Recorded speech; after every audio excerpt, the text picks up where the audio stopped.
On January 8th, 2025, Jenkins LTS 2.479.3 was released. In this video, we're going to be taking a look at all the changes that occurred in that release. My name is Darin Pope. I'm a developer advocate at CloudBees. And along with me today, I have Mark Waite. Mark, Happy New Year. Thanks, Darin. Happy New Year. Does it feel like it's already well beyond January 9th? It does, actually. It's been a very hopping, busy period. But it's also not been a very busy period, because it was a .3, and thankfully, as we'll see, there wasn't a whole lot that went into it. Right. So that's good. So for people that haven't been around before, and they may have never understood, okay, I've heard about Jenkins, but what is this Jenkins LTS thing? Can you go ahead and explain that for us? Sure. So Jenkins regularly releases weekly. So every week, a new version of Jenkins is delivered. Every 12 weeks, we choose a new baseline. And we then stabilize that baseline and use it as the basis for 3 months of long-term support releases. So we choose and do the .1, 2.479.1. 4 weeks later, we do .2, 479.2. 4 weeks later, .3, 2.479.3, and we're done. Then 4 weeks after that, we've chosen a new baseline, and we do it again. Except a few weeks ago where we actually took 2 weeks off, so it went 6 weeks for that. Yes, right, because the year is in fact not 48 weeks long, much as I might like that to be. It's in fact more like 52 weeks long. Yep. That's okay. We're back. We're back in the rhythm.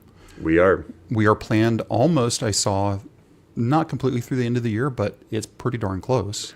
Well, certainly we've already got calendar entries all the way into April. Yep. And we know the version number for things all the way into April, so we're planned. We're planned. Okay. Speaking of planned, let's just go ahead and take a look at the release notes. Now, if we haven't taken a look at the release notes or the changelog, I call them both. They're interchangeable. Go to jenkins.io. I'm zoomed in, but you may or may not see a download that's over here on the far right-hand side. I've got a hamburger, so I'll go to download. And then we have stable, LTS, and weeklies. Now, we're going to focus on the changelog for LTS. Again, as Mark said, there are weekly releases. If you want to run the weekly releases, feel free. Absolutely. But probably don't run it in production if this is the first time that you're running Jenkins. Well, if you're... Okay, Darin, this is Mark Waite soapbox time. Okay, here we go. If you're going to run Jenkins weekly, you need to upgrade weekly. And if you're not willing to upgrade weekly, you should use LTS. See? There's your social media clip right there. We need to send that to Alyssa. That's what it is. But again, looking at this, a .3, we would expect a .3 to be a smaller release. Right. We expect 1 to be big-ish, 2 to be a little bit smaller, and 3 to be even a little bit smaller. Right. And that's what we have here. So there was 1 enhancement and 4 bug fixes. Pretty straightforward release. Right. What do you want to look at first in this? I want to talk about the enhancement because it's an obscure thing, and I like obscure. Okay, go for it. All right, so Apache Mina Core, and I'm not sure how it's pronounced, Mina or Mina. Let's call it Mina. So Apache Mina Core had a security issue that was reported in December. And that security issue was in a relatively obscure use case. Jenkins is not affected. But rather than spend the time telling people that Jenkins is not affected, we backported this change so that their software content analyzers would not give them reports that Jenkins was bundling a library vulnerable to this particular issue. Jenkins is not vulnerable, but the library version, had it been left alone, might have caused some software content analyzers to incorrectly flag it. Which then causes another fire drill for the administrators to deal with. Right, and causes wasted time for the Jenkins security team to explain what our policy is and why we don't do this. Exactly. Okay. Also taking a quick look at the legend up here in the right-hand corner. 15 sunnies so far. Good. And at the time of recording and zeros on everything else, we're just... How far are we away from release yesterday? About 36 hours, I think. Right. Roughly when it came out yesterday. So that's the one enhancement, just to keep the security scanners happy. Right, that's the basis. That's the crucial change in that particular library, was to resolve a security issue that does not affect Jenkins. Good. And bug fixes, remove upgrade automatically from users with system read permissions. That sort of makes sense. I don't want people upgrading if they only have system read. Right, exactly. That's a good one. The second one here I thought was pretty interesting. Fix a double zipped tar.gz file so they are no longer mismatched. If you go into the issue on that, it's only affects Firefox. Right, and only TGZ, not .tar.gz. So it's like, oh wow, that's a novel thing. Really, exactly that suffix, and it's even more fun because the issue was actually in the upstream Jetty libraries, and so a change was submitted, and that change has been brought in and backported. And Jetty, by the way, if you don't know, is the servlet engine inside of the WAR file. So Right. Correct. If you wanted to run inside of a different servlet engine, i.e. Tomcat, you could, but you don't really need to. Exactly. You just don't need to. But anyway, fix exception error message about update site warning on managed Jenkins that may shown, blah, blah, blah, blah, blah, blah, blah. Okay. You remember what this one was about? I didn't read the issue on this one. Yeah, my recollection is sometimes it was doubling or incorrectly presenting, and it's been fixed, so it presents correctly. And then double escape tooltips and help for feature. It was an escape of an escape of an escape. Okay, this one's a fun one and a source of some pride actually.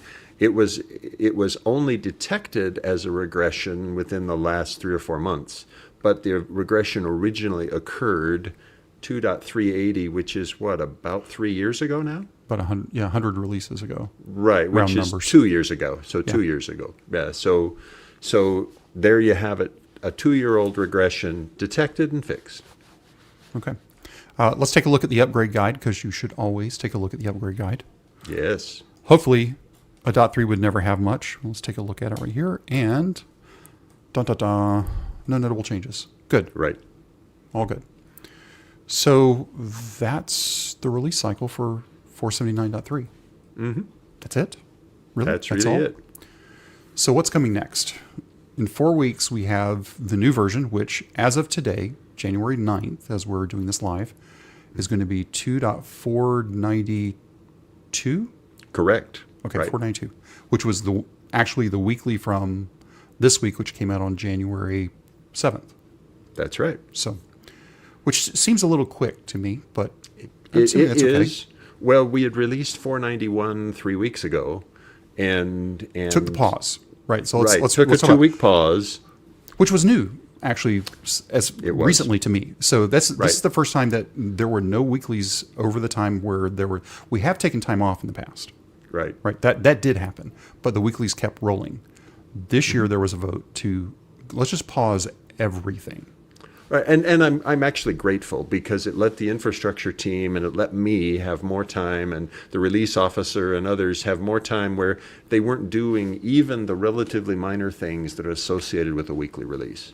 So it was I appreciated it very much. I'm glad the team just decided to do it that way.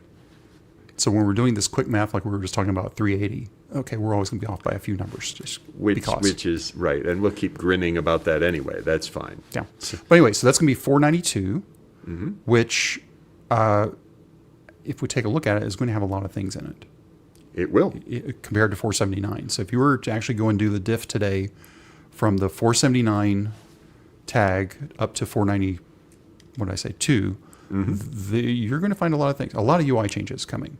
Right. Well, in the next line. And cool kind of core UI changes, like Yahoo UI will be disabled by default, and the Commons compressed library is gone, and all sorts of things that are actually really positive. I'm very pleased. It's going to be a good release. As a job author, you probably won't notice a whole lot other than some UI changes. But for an administrator, you could see your life potentially getting a little bit better incrementally, I guess. Certainly. Well, I think about YUI going away, Yahoo UI. Right. Commons compressed coming out of being baked in core, being pulled into a plugin because, so if you don't need it at all, if you don't have any plugins that don't need it, then that's one less library for a security scanner to say, hey, you're out of date. Right. So those are good things.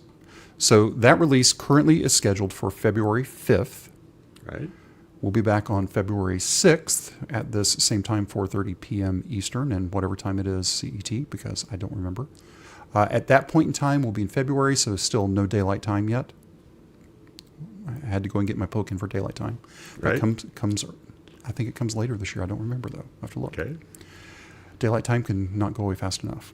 There. Okay, I said that point. Is that it? Yeah, we all vote for no. Either give me daylight time or give me no daylight time. Stop meddling with my clocks. Just changing clocks is just bad. Right. Exactly. Please stop meddling with my clocks. I don't care what you do. Just choose one and stick with it. That's as political as we'll get with this. That's right. Okay, and then we'll be back then, and we'll have a lot more to talk about. But for today, I believe that's it. Oh, because we won't be back. If you are watching this and you are planning on going to FOSDEM, what's the date on that, Mark? February 1 and February 2. And that is in? Brussels, Belgium. At? Oh dear, the university there. I forget the name of the university. It's the free. I forget the university's name, but yes, it's at one of the universities in Brussels. And the day before is the Jenkins Contributor Summit. Right. And I am thoroughly excited about that. We are planning the agenda. We're having good discussions. It's going to be a great piece. And we're very grateful. Software in the Public Interest is funding travel for a number of contributors. So we'll have 20 plus people there, all of them contributors to Jenkins and ready to help us. And in case people don't understand who software in the public interest is, since we have a minute, do you want to explain the history of why that matters to where we're at? Because sure, right, yeah. So when Jenkins was formed, when the thing was renamed, and Jenkins was formed, we needed a place to host the entity, the legal entity, the copyrights, etc. Software in the public interest was that place. And it stayed that way for quite a while, and donations are accumulated there, and funds were gathered. Then we formed the Continuous Delivery Foundation, and the Continuous Delivery Foundation became the new home for Jenkins, and it is the current home. But as it turns out, there was some money left over at Software in the Public Interest, and they're going to let us use that money to do this Jenkins Contributor Summit. It's a great thing. So people want to donate to the project. It's right now, today is not to SPI, but it is to CDF. Today. Exactly, and there's a Linux Foundation page called crowdfunding that lets you donate directly to Jenkins, and we're very grateful for donations. Truly. Okay, was that a hard enough soft pitch? I guess I'm not sure. It felt about right. We'll see. But anyway, we'll be back in 4 weeks. Between now and then, I am in Texas. We have snow today. I'm going to go make a snowman. I'm not going to sing the song, so we'll leave it at that. So everybody go ahead. I'm in Colorado. We have snow here as well, but I expect snow where I live. We don't expect snow. You not so much. No, not so much. So thanks, everybody, and we'll talk to you again in 4 weeks.